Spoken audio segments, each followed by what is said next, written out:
Hey everybody, this is GGB. We're back for another weekend of college football action. Only 10 games to go over this week, guys, so let's get it. Sunnies are back. A lot of people whined about it last weekend, so they are in fact back, and they're better than ever. We got a nice new background here. We got the Baby Shark, we got Drew, we got the Florida towel, and then we got the Saints poster that I just put up. Let's go Saints! My Saints suck right now. But I am still a fan regardless, and I will love them till the day I die, even though they hurt me every single week. But let's get into it. We got 3 games in the early section, 4 in the mid-afternoon section, and then 3 in the later at night section. So let's get into the 3 in the morning section at first. Let's start with the top-ranked team playing in the early section. That's going to be Ohio State, number 2 team in the country. 12 o'clock, we got Iowa, who's 3-3, traveling to number 2 Ohio State, who's 6-0. Ohio State favored by 30 points in this one on Fox.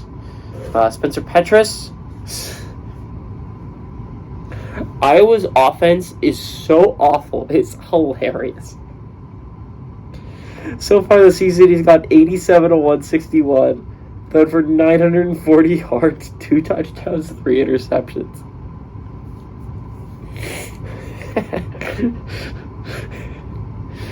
LaShawn Williams on the ground has had 64 carries for 236 yards and 2 touchdowns, and Sam Laporta through the air has had 30 catches for 279 yards. Iowa all year has scored a grand total of 7 touchdowns. They're averaging a little bit over a touchdown a game. It's so awful.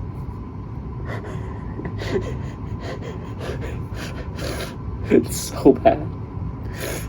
C.J. Stroud for Ohio State has got 113 of 160, thrown for 1,737 yards, 24 touchdowns, 3 interceptions. Mayan Williams has had 64 carries on the ground for 497 yards and 8 touchdowns, and then Mecca Egbuka has had 35 catches for 655 yards and 6 touchdowns. And Ohio State has been doing all of this, arguably being the best team in the country. All of this without the best wide receiver in college football in Jackson Smith-Njigba. They have been dominating every team they've played, all without Jackson Smith-Njigba. That just shows you how talented this Ohio State team can be if they get Jackson Smith-Njigba back. They're a championship team easily. At the very least, I think they have a great chance of winning it all this year. It's just insane how great Ohio State is this year. As a Penn State fan, really not looking forward to playing them next week. Yeah, maybe it'll miracle occur.